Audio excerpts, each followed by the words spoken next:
caruuskii xafladda arooska ayaaba wuxuu noqday wiilkii ayada ay jecleed oo ay dartii wax walba u weyday meeshii ayayna ku dhacday kuna miirbeeshay.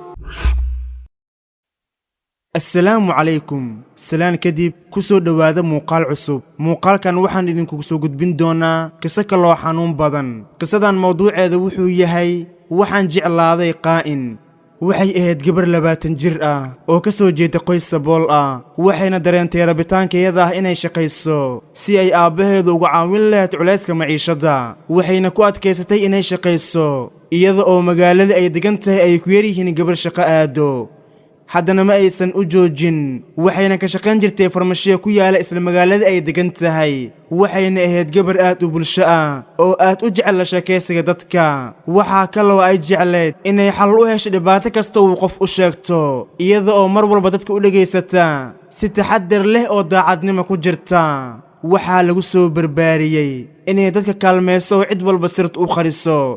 laakiin wiil dhalinyaro ah ayaa ka faa'iideystay qalbigeeda wanaagsan wuxuuna u balan qaaday inuu guursan doono mana uusan u fulin balankii markastana balan ayuu ka qaadi jiray sanado ayaa ka soo wareegatay balanta uusan u oofin sida ay tahayna si xad dhaaf ah ayay u jecleed weliba ehelkeeda ayagoo u diidan ayay jecleed sumcadeeda ayuu hoos u dhigay dadka oo dhan waxay asaga ka sheegi jireen wax aan fiicneen ayadana dadka warkooda ma maqli jirin anaa ku jecel ayay dhihi jirtay dadka oo dhan way kawaanin jireen ayagoo nafteeda u baqayaan dad badan ayaa soo doontay hase ahaatee way diiday cid kasta iyadoo raadinaysa maalinta xusuusta u noqon doonta ee uu qofku qalbigeeda jecel yahay soo doonto waxayna weyday dad badan oo karaamo iyo sumcad lahaa balse iyadu intaas badanka ma lahayn maxaa yeelay jecel indhala'aan ah ayaa weli qalbigeeda ku jiray walaalaheeduna waxay kula dhaqmaysan naxariis daran eedeemo iyo tuhumo aan waxba ka jirin ayaa ilbiriqsi kasta dhankooda kaga imaanayay waxayna ku khasbanaatay inay guriga fadhiisato oo ay gebi ahaanba iska dhaafto shaqadeeda waxayna isku soo xirtay 4 darbi ee qolkeeda oo aanay la kulmin cid aan ka ahayn shakhsiyadeeda runta ah gabadhii iyada oo dhan xaaladeedii way isbedeshay heer waxay gaartay markay muraad isku fiiriso ay isgaran weeday cid ay tahay sidoo kale quruxdeedana meesha ayay ku baaba'day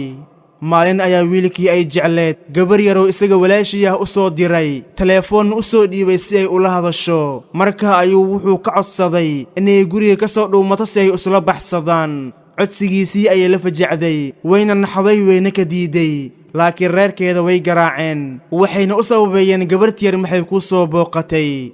gabadhii dhowr jeer ayay waxay ku fikirtay inay isdisho oo ay nolosha dhan isdhaafsiiso gaar ahaan markii wiilkii ay jecleed ay dartiisa wax walba u weyday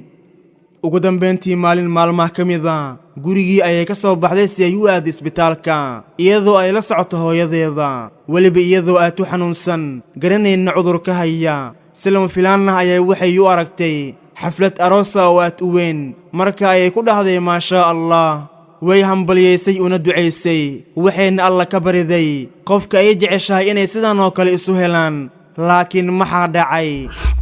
caruuskii xafladda arooska ayaaba wuxuu noqday wiilkii ayada ay jecleed oo ay dartii wax walba u weyday meeshii ayayna ku dhacday kuna miirbeeshay hooyadeedii iyo walaalaheeda ayaa isbitaalka gaarsiiyey ugu dambeyn gabadhii way soo fiicnaatay laakiin dhacdadii waxay ka baratay casharkii ugu adkaa nolosheeda ugu dambeyn gabar walba dhegeysanaysa waxaan leeyahay si aad ugu fiirso cid aad qalbigaaga siinayso noloshaadan aad u hiiweynayso sidoo kale waxaan ku leeyahay iska ilaali mid saaqid ah oo aan qiimahaaga garanaynin inaad qalbigaaga u furto oo aad noloshaadan u baabi'iso isaga dartii inta aynu muuqaal kale dib ugu kulmi doono ammaano alleh wassalaamu calaykum waraxmatullaahi wabarakaatuh